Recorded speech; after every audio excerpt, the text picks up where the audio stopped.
Good morning students, welcome to Pioneer Convent School. I am Shivani, I am your science teacher. Today we will start our new chapter, chapter number 11, force and pressure. Students, we will complete this chapter into two parts. So our today's topic is force. Before the topic, I just want to show you some things or some practical activities, okay guys? So first of all, this is the book, this is a geometry box, this is a pencil and this is a sponge. And this is a box and this is the ball. So many things around we are having around us. Now student, what is the difference between this book and me? इस book में और मुझ में क्या difference है? I am a living being. I can move myself. See my hand, जो मेरा हाथ है वो move कर रहा है. मैं अपनी चीज को, मैं अपने body parts को अपने आप से move कर सकती हूँ. But this book is non living. ये बुक क्या है? बुक नॉन लिविंग है क्योंकि बुक अपने आप से मूव नहीं कर सकती है. सो अगर मैं इस बुक को ऐसे बुलाऊं कम हियर, तो ये मेरे पास आएगी? It will come to me? No, it will not come to me, क्योंकि ये जितनी भी ऑब्जेक्ट्स हमारे ऑल अराउंड है ये क्या है? Non living things. And non living things can not move on their own. One point is clear now. This is hour one point. And the second point, मैं इस बुक को क्या कर सकती हूँ? मूव करा सकती हूँ. अगर मैं इस बुक को टच करूंगी तो मैं क्या कर सकती हूँ? मूव करा सकती हूँ. बट उसके लिए मुझे अगर इस बुक को मूव कराना है या इस पेंसिल बॉक्स को मूव कराना है तो मुझे क्या करना पड़ेगा? सबसे पहले मुझे इसे टच करना पड़ेगा. First of all I will touch it. So movement के लिए क्या जरूरी है? Touch. Then I can move it. This touch is called interaction. इस टच को हम क्या कहते हैं? इस टच को हम कहते हैं इंट्रैक्शन. जब हम नॉन लिविंग थिंग्स को टच करते हैं तो ये क्या होता है? इंट्रैक्शन होता है. और इस इंट्रैक्शन के थ्रू हम इस तीन चीजों को मूव करा सकते हैं. फॉर एग्जाम्पल, जैसे कि आप देख सकते हैं ये बुक है. इस बुक को मैंने क्या किया? टच किया है. और मैं इस बुक को क्या कर सकती हूँ? अपने आप से दूर कर सकती हूँ. देखो, जैसे मैंने इसको दूर किया, आई कैन पुश इट, और मैं इसे अपने पास ला सकती हूँ, I can pull it. Same as इस ज्योमेट्री बॉक्स को भी मैंने क्या किया? टच किया, I can push it, I can pull it, और I can also lift it. मैं इसे लिफ्ट भी कर सकती हूँ. सो अल्टीमेटली स्टूडेंट्स, ये जो बुक्स और ज्योमेट्री बॉक्स मूव कर रहा था कैसे? पुश और पुल से. सो व्हाट इज पुश और पुल? ये जो पुश और पुल होता है इसे हम क्या कहते हैं? इसे हम कहते हैं फोर्स. तो फोर्स क्या हुआ? आ पुश और pull on an object is called force. इसे हम क्या कहते हैं? फोर्स कहते हैं. Now effects of force. Force का इफेक्ट क्या होता है हमारी डेली लाइफ में, कि फोर्स लगाने से क्या क्या चीजें होती हैं? नंबर वन जो हमारा इफेक्ट है वो क्या है? Force can cause motion in a stationary object. Look student, ध्यान से देखो, दिस इज द बुक. और स्टेशनरी ऑब्जेक्ट का मतलब होता है जो चीजें अपने आप से मूव नहीं कर सकती हैं, जो रेस्ट पे हो. ये बुक है, ये मूव नहीं कर रही है, ये इट मीन्स ये एट प्रेजेंट क्या है? एट रेस्ट है. सेम एज ये अदर थिंग्स है, ये मूव नहीं कर रही है अपने आप से, और ये क्या है? स्टेबल है, एक ही जगह पे रेस्ट पे है. So these are the stationary object. जो फोर्स होता है वो क्या कर सकता है? Force can cause motion in a stationary object. मैं इस ऑब्जेक्ट को अगर फोर्स लगाऊंगी तो ये अपनी प्लेस से दूर चली गई, फिर वापस से इसको इधर लाई तो ये मूव कर गई. So this is the effect of force. Force can cause motion in a stationary object. Students, मैंने भी आपको एक इफेक्ट बताया कि फोर्स के कारण स्टेशनरी ऑब्जेक्ट मूव कर सकती है. However it is not necessary. ये जरूरी भी नहीं है कि हर बार that a force always makes a stationary object move, कि एक फोर्स हमेशा एक स्टेशनरी ऑब्जेक्ट को मूव कराए. Let see an activity. This is the wall and now I am pushing this wall. मतलब now I am applying the force. मैं इस wall पे अपनी force लगा रही हूँ, push कर रही हूँ, but the wall does not move. But wall move नहीं कर रही है. So here it is proved that it is not necessary that a force always makes a stationary object move. Similarly, when you try to push a tree in your garden, it will not move. और अगर हम क्या कहते हैं अपने classroom में भी ball को पुश करने की ट्राई करें तो वो भी मूव नहीं करेगी. So what's the reason behind this? The reason is that the force applied by you is not sufficient to the move the wall and tree. कि जो फोर्स हमने लगाया है वो सफिशिएंट नहीं है एक वॉल और एक ट्री को मूव करने के लिए. So our first point is clear now. And our second effect, force can stop a moving object. Force जो है वो एक चलती हुई ऑब्जेक्ट को रोक सकती है. Students, this is the ball. ये बॉल को मैंने क्या किया, ये मूव करवाया एंड स्टॉप. बॉल क्या कर रही थी, एक ऑब्जेक्ट है जो कि मूविंग है, मूव कर रही थी, बट जैसे ही मैंने इस पे अपना हाथ लगाया और मैंने क्या अप्लाई किया, फोर्स अप्लाई किया, तो जो बॉल है वो क्या हो गई, स्टॉप हो गई. So force can stop a moving object. And our next effect is that. और आप इसमें बहुत सारे अदर एग्जाम्पल भी ले सकते हो. फॉर एग्जाम्पल, जब आप बाईसाइकिल जो है राइड करते हो, तो अगर आपको अपनी बाईसाइकिल को रोकना होता है तो आप क्या करते हो, आप ब्रेक लगाते हो. ब्रेक पे भी आप क्या कर रहे हो, आप ब्रेक्स पे अपनी फोर्स अप्लाई करते हो, तो हमारी साइकिल क्या हो जाती है, स्टॉप हो जाती है. सेम एज हम कार चला रहे हैं, कार राइडिंग कर रहे हैं, हमें अपनी कार को रोकना है, तो हम क्या करते हैं, ब्रेक्स लगाते हैं. और ब्रेक्स पे क्या कर रहे हैं, हम अपनी फोर्स लगा रहे हैं ब्रेक पे, जिससे क्या हो रही है, हमारी कार स्टॉप हो जाती है. And third one is force can change the direction of motion of the moving object. Force क्या करती है, चलती हुई ऑब्जेक्ट की डायरेक्शन को चेंज कर सकती है. For example, this is the ball and this is the moving ball. ये बॉल चल रही है, मैंने इसको इधर किया फोर्स लगा के, देन इधर एंड देन इधर, तो इसकी मैं क्या कर रही हूँ, डायरेक्शन चेंज कर रही हूँ. So third point is clear now. Force can change the direction of motion of the moving object. इसमें आप बहुत सारे एग्जांपल्स ले सकते हो, जैसे कि जब आप लोग क्रिकेट प्ले करते हो, जो बैट्समैन होता है उसके सामने से बॉल आती है और वो बॉल को फोर्स लगा के मतलब हिट करता है, और बॉल की डायरेक्शन क्या हो जाती है, चेंज हो जाती है. सिमिलरली व्हेन आप प्ले टेनिस, जब हम टेनिस प्ले करते हैं तो रिटर्न सर्विस होती है, हम उसको क्या करते हैं, डायरेक्शन चेंज कर देते हैं हमारी शटल की. So these are the example of this, that force can change the direction of motion of the moving object. And the next one is force can change the speed of a moving object. Force जो है वो क्या कर सकती है, speed of the moving object की change कर सकती है. मतलब कोई ऑब्जेक्ट चल रही है, उस पर अगर हम फोर्स लगाएंगे तो उसकी वो फोर्स उसको कम भी कर सकती है और ज्यादा भी कर सकती है. वो डिपेंड करता है कि हम कौन सी डायरेक्शन में फोर्स लगा रहे हैं. फॉर एग्जाम्पल, क्या हो रहा है, ये बॉल है, बॉल आराम से मूव कर रही है, मैंने थोड़ी और फोर्स लगाई, ये बॉल तेज मूव करने लग गई, मतलब बॉल की जो स्पीड है वो ज्यादा हो गई. सेम एज जब हम स्विंग्स लेते हैं, अगर हमें पीछे से आके कोई पर्सन पुश कर दे तो हमारा जो स्विंग है वो क्या हो जाता है, तेज हो जाता है. और क्या करे, कोई पीछे से पर्सन आके हमारे स्विंग को अगर पुल करे, खींच ले, तो हमारे जो स्विंग की स्पीड है वो क्या हो जाती है, स्लो हो जाती है. ठीक है. और सिमिलरली जब आप बाईसाइकिल राइडिंग करते हैं, when more force is applied on the pedal, हम पैडल पे ज्यादा फोर्स लगाते हैं तो हमारी साइकिल की जो स्पीड है वो क्या हो जाती है, इंक्रीज हो जाती है. अगर हम फोर्स कम लगाएंगे तो हमारी साइकिल है वो स्लो मूव करेगी. सो force can change the speed of a moving object. Force जो है वो क्या कर सकती है, मूविंग ऑब्जेक्ट की स्पीड को चेंज कर सकती है. So student, fifth effect, last effect क्या होता है फोर्स का, force can change the shape and size of an object. Force लगाने से किसी चीज की शेप और जो साइज है वो चेंज हो सकता है. For example, this is the balloon. ये बलून है, इसको मैंने होल्ड किया, इसकी शेप नॉर्मल है, ठीक है ना. जैसे ही मैंने इसको प्रेस किया, देखो I am pressing this balloon, इसकी शेप चेंज हो रही है. तो force can change the shape of an object. This is the sponge. हम स्पंज को क्या कर रहे हैं, स्क्वीज कर रहे हैं. मैं इसको I am squeezing this sponge, और इसकी क्या हो गई, देखो शेप भी चेंज हो गई और इसका साइज भी छोटा हो गया एक बार. ठीक है ना. तो ये क्या है, these are the effect of force. तो स्टूडेंट, इसको हम एक बार एग्जाम पर्पज से कैसे कर सकते हैं, अगर आपके पास एग्जाम में आएगा तो आप इसे कैसे राइट करेंगे. इफ एग्जाम में आपसे पूछा जाए फोर्स की डेफिनेशन, तो आप क्या राइट करेंगे, आप पुश और आप pull on an object is called force.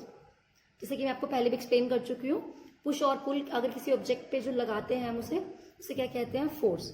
And effect of force, आपसे 2 मार्क का क्वेश्चन आ सकता है, right the effects of force. तो आपको जस्ट क्या करना है, सिर्फ इसके जो इफेक्ट्स है उसको पॉइंट्स में नोट करना है. Number 1, force can cause motion in a stationary object. ठीक है, आप स्पेशली नोट डाल के लिख सकते हैं. It is not necessary that a force always makes a stationary object move.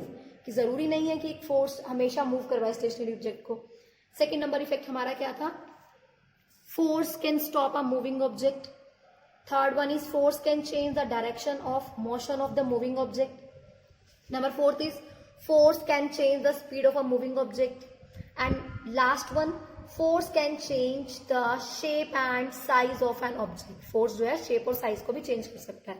Students, Here our topic force and effect of force is completed. Now force can change the speed of a moving object, and number 5 is force can change the shape and size of an object. So our next topic is unit of force. कि force की unit क्या होती है? The SI unit of force is Newton.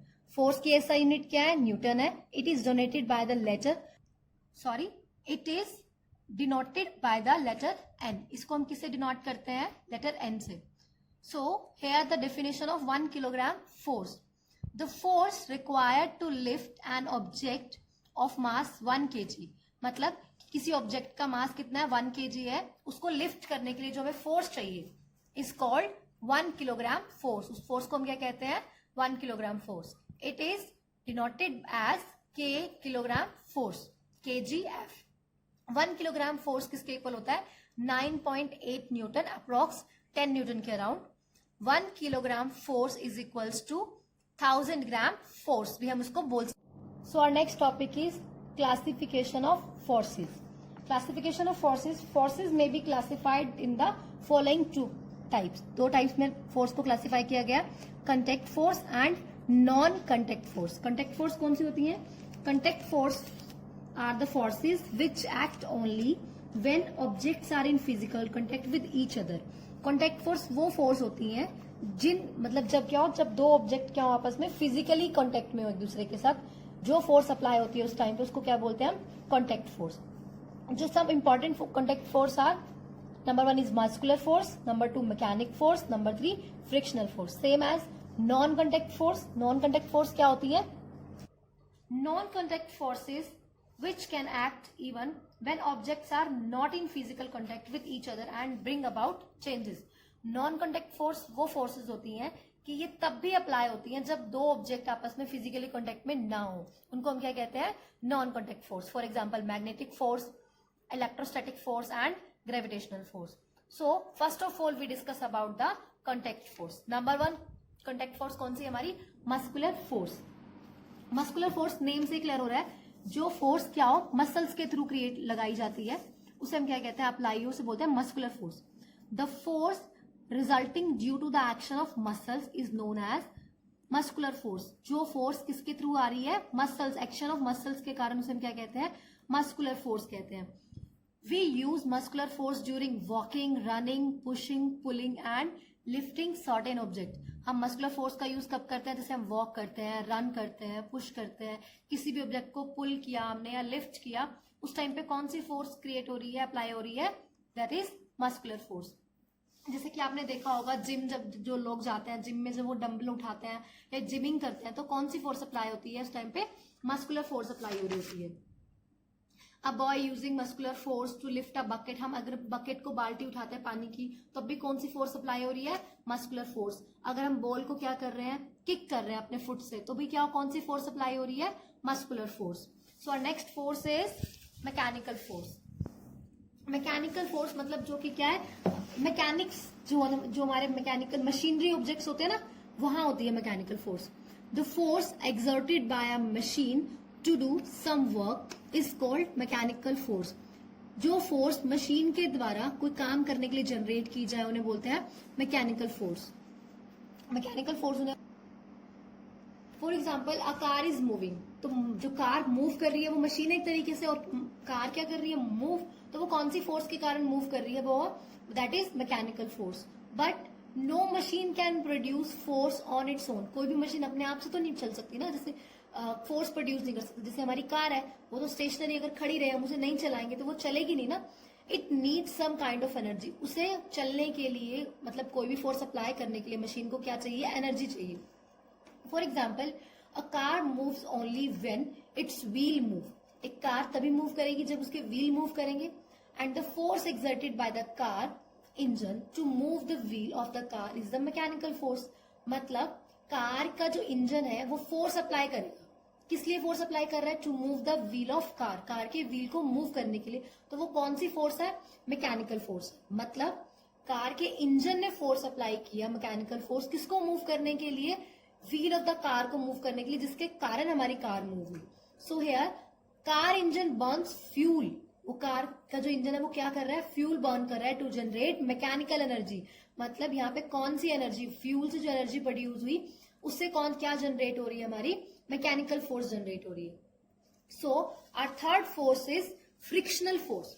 Frictional force क्या होता है? Friction. Student जैसे देखो मैं पेपर पे राइट कर पा रही हूँ, हम रोड पे चलते हैं कि ये पेपर ही यहाँ पे टेबल पे रखा हुआ है, ये सब कैसे पॉसिबल होता है? This is possible by frictional force. The force acting along the two surface in contact which oppose the motion of one object over the other is called frictional force. मतलब क्या है बच्चे? The force acting along the two surface in contact. जो दो objects हैं जिनका surface आपस में क्या है, कांटेक्ट में है. Which oppose the motion of one object over the other. जो दो ऑब्जेक्ट फोर्स क्रिएट कर रही है, फ्रिक्शनल फोर्स लग रहा है जिनके बीच में, वो आपस में क्या कर रही है, एक ऑब्जेक्ट दूसरी ऑब्जेक्ट को क्या कर रही है, अपोज कर रही है, दूसरी ऑब्जेक्ट के मोशन को अपोज करती है, जिसे हम क्या कहते हैं, फ्रिक्शनल फोर्स कहते हैं. फॉर एग्जाम्पल हम लोग नॉर्मली रोड्स पे चलते हैं. अगर उसी रोड पे अगर हम क्या कर दें, बनाना का पील ऑफ छिलका गिरा हो, तो वहां पे हम क्या करते हैं, स्लिप कर जाते हैं. इट मीन्स क्या हो रहा है, अब उस रोड के सरफेस का और हमारे शूज के सरफेस का जो फ्रिक्शन है वो क्या हो गया, कहीं से इम्बैलेंस हो गया, जिसके कारण हम क्या कर जाते हैं, स्लिप कर जाते हैं. So this is the example of frictional force. Same as this is the ball, we are throwing this ball, और क्या होगा, धीरे धीरे बॉल जाके बॉल की स्पीड क्या हो जाएगी, स्लो हो जाएगी. सो ये जो बॉल है, finally this balls come to rest. You find no visible force appear to be acting on this ball. आपने कोई फोर्स नहीं देखी इसके ऊपर लगते हुए. Yet its speed gradually decrease. और इसकी स्पीड क्या हो गई, ग्रेजुअली डिक्रीज हुई, धीरे धीरे कम हुई, और ये फाइनली क्या हो गया, एक रेस्ट पोजीशन पे आ गई. What cause a change in the state of motion of the ball? किसके कारण बॉल की जो मोशन में चेंज आया? Is there any force? कौन सी फोर्स है यहाँ पे, यहाँ पे कोई फोर्स लगी है. हाँ. In which direction must this force be acting? और कौन सी डायरेक्शन में लगी है? This is the force of friction. This force of friction is acting between the surface of the ball and the ground. हमने क्या किया, जब हमने इस बॉल को थ्रो किया तो जो बॉल के सरफेस पे, बॉल का जो सरफेस है उसके बीच में एंड द ग्राउंड के बीच में क्या हुआ था, फोर्स ऑफ फ्रिक्शन था, जिसके कारण पहले बॉल की स्पीड क्या हुई, धीरे धीरे स्लो, और एट लास्ट बॉल क्या आ गई, रेस्ट पोजीशन पे आ गई. So this is the force of friction. Students, frictional force always oppose the motion of the moving object. Frictional force जो होती है वो हमेशा मोशन अपोज करती है, motion of the moving object के मोशन को क्या करती है, हमेशा अपोज करती है, मतलब उसको स्टॉप करने की कोशिश करती है. Students, now we have covered the 3 types of contact forces. Number 1 muscular force, number 2 mechanical force, and number 3 is frictional force. Now we will discuss about the non contact force. Non contact, जिससे name से clear हो रहा है, जो कॉन्टेक्ट में ना हो, something that does not have to be in touch, जो कि टच में नहीं है, वो होता है non contact. And non contact forces, ऐसी फोर्स जो बिना कॉन्टेक्ट में आए एग्जर्ट होती है, उन्हें हम बोलते हैं non contact forces. Non contact force को हम और भी क्या बोल सकते हैं, action at a distance force. ऐसी फोर्स जो एक डिस्टेंस से एक्शन क्रिएट करे, उस फोर्स को भी हम क्या कहते हैं, non contact force. So there are the forces which acts without any contact. ऐसी फोर्स जो बिना कांटेक्ट में आए एग्जर्ट हो, काम करती है, उन्हें हम क्या कहते हैं, नॉन कांटेक्ट फोर्स. स्टूडेंट्स, अगर आपके एग्जाम में डेफिनेशन आती है तो आप कैसे डिफाइन करेंगे नॉन कांटेक्ट फोर्स को? Non contact forces are the forces which can act even when objects are not in physical contact with each other. ऐसी फोर्सेज जो तब भी काम करती हैं जब वो एक दूसरे के साथ फिजिकल कांटेक्ट में नहीं होती है, एंड ब्रिंग अबाउट चेंजेस, और क्या लाती हैं, चेंजेस लाती हैं. So here are some non-contact forces. Number 1 magnetic force, number 2 electrostatic force, number 3 gravitational force. Magnetic force, electrostatic force and gravitational force, ये तीनों ही forces ऐसी हैं जो बिना contacts में आए अपना force exert करती हैं किसी object पे. So let's study one by one. The first one is magnetic force. जिसे नेम से ही क्लियर हो रहा है, मैग्नेटिक फोर्स मतलब जो मैग्नेट से क्रिएट हो. मैग्नेट से जो फोर्स एक्सर्ट होती है हम उसे बोलते हैं magnetic force. The force exerted by the magnet on an object is called magnetic force. ऐसी फोर्स जो मैग्नेट्स के थ्रू लगती है किस पे, एक ऑब्जेक्ट पे, उसे हम क्या कहते हैं, magnetic force. Let's see an activity. Here are some iron nails and these are magnets. ठीक है, आप देखते हैं कि इस मैग्नेट को मैंने यहाँ रखा और ये मैग्नेट्स क्या हो रही है, देखो अपने आप से दूर से ही ये जो है आयरन नेल्स इस मैग्नेट के साथ अट्रैक्ट हो रही है. तो ये कौन सी फोर्स है, ये जो आयरन नेल्स मैग्नेट के साथ एक्सर्ट हो रही है, मैग्नेट्स पे अट्रैक्ट हो रही है, ये किसके कारण हो रही है, किस फोर्स के कारण हो रही है, ये हो रही है मैग्नेटिक फोर्स के कारण. और आपने देखा कि जो ये मैग्नेट थी ये कांटेक्ट में नहीं थी, इसके दूर थी. So this is the example of non contact force. So we can say that magnetic force is an example of non contact force. Next non contact force का एग्जाम्पल है gravitational force. Gravitational force, students, as we know, every object in this universe attract every other object with a certain force. ये हमारे universe में कोई भी चीज जो है, कोई भी ऑब्जेक्ट है, वो अपनी दूसरी ऑब्जेक्ट को अट्रैक्ट करती है विद इन अ फोर्स. और उस फोर्स को हम क्या कहते हैं, the force with which two objects attract each other is called force of gravitation. ऐसी फोर्स जो जिस फोर्स से दो ऑब्जेक्ट एक दूसरे को अट्रैक्ट करते हैं उसे हम क्या कहते हैं, फोर्स ऑफ ग्रेविटेशन. जो फोर्स ऑफ ग्रेविटेशन होता है बच्चे, force of gravitation exist everywhere in the universe. हर जगह एग्जिस्ट करता है. For example, a force exist between your pen and the book. जैसे ये पेंसिल और इस पेपर के बीच में भी जो फोर्स एक्सर्ट हो रही है वो force. And force between your book and the table, जैसे ये हमने पेपर्स हैं, हमने कहाँ रखे हैं, टेबल पे रखे हुए हैं इस पे, तो इनके बीच में भी जो फोर्स एक्सर्ट हो रही है वो भी क्या है, ग्रेविटेशन फोर्स है. Force between you and any other object, जैसे हम लोग बेड पे बैठे हैं या फिर टीवी से दूर है, तो जो हम दोनों के बीच में एक फोर्स है वो भी क्या होती है, ग्रेविटेशन फोर्स होती है. So these are the example of gravitation force. Students, जो फोर्स होती है gravitation force, the force of gravitation acts even when two objects are not connected by any means. मतलब जो फोर्स ऑफ ग्रेविटेशन है वो तब भी काम करता है जब दो ऑब्जेक्ट्स आपस में कनेक्टेड ना हो. मतलब जैसे हमने यहाँ पेपर का और टेबल का एग्जांपल दिया, यहाँ तो ये कनेक्शन में थे, बट मैं अगर अपना और किसी अदर ऑब्जेक्ट का एग्जांपल देती हूँ, जैसे मैं हूं और मेरे सामने टीवी ये रखा है, तो हम दोनों आपस में कनेक्टेड तो नहीं है, बट फिर भी वहां पे एक फोर्स जनरेट होता है. वो भी कौन सा फोर्स होता है, फोर्स ऑफ ग्रेविटेशन. जैसे आप ये देख सकते हैं, ये एक बॉय है, इसके हाथ में एक बॉल है, वो बॉल नीचे की तरफ उसने थ्रो किया और वो बॉल धीरे धीरे ग्राउंड लेवल पे जा रहा है. तो ये भी एक कौन सा फोर्स है, फोर्स ऑफ ग्रेविटेशन. बट जो ये फोर्स है ये किसके थ्रू लग रहा है, ये फोर्स लग रहा है अर्थ के थ्रू. तो उस फोर्स को हम क्या कहते हैं, the force of attraction exerted by the earth on any object is called force of gravity. जो फोर्स किसी ऑब्जेक्ट पे अर्थ के द्वारा लगाया जाता है उसे हम क्या कहते हैं, force of gravity. Let's see an activity. For example, this is the ball. I am throwing this ball. मैं इस बॉल को ऊपर इतने डिस्टेंस से नीचे की तरफ फेंक रही हूँ और ये बॉल एकदम नीचे जाता है. और ये जो नीचे क्यों जा रहा है ये बॉल, क्योंकि जो हमारा फ्लोर है, फ्लोर मतलब अर्थ जो है हमारी, वो अट्रैक्ट कर रही है इस बॉल को. और ये कौन सा फोर्स एक्सर्ट करेगी, force of gravity. I am throwing this ball और ये बॉल आप देखेंगे एकदम से नीचे से जाता है बार बार. तो ये कौन सी एक्टिविटी हो जाती है, सॉरी ये कौन सी फोर्स एक्सर्ट कर रहा था, force of gravity. So our next force is the electrostatic force. Electrostatic मतलब इलेक्ट्रॉन, नेम से क्लियर है, जो मतलब इलेक्ट्रॉन मतलब जो चार्ज के थ्रू फोर्स जनरेट होता है उसे हम बोलते हैं इलेक्ट्रोस्टैटिक फोर्स. सो अगर आपके पास एग्जाम में डेफिनेशन आती है तो इसे कैसे राइट करेंगे, the force exerted by a charge object. एक ऐसी फोर्स जो एक्सर्ट लगाई जाती है किसके through, by a charge object और अनदर चार्ज ऑब्जेक्ट, और किस पे, दूसरी चार्ज ऑब्जेक्ट पे, और या अनचार्ज ऑब्जेक्ट या किसी अनचार्ज ऑब्जेक्ट पे लगाई जाए, उसे हम क्या कहते हैं, इसको नोन एज इलेक्ट्रोस्टैटिक फोर्स.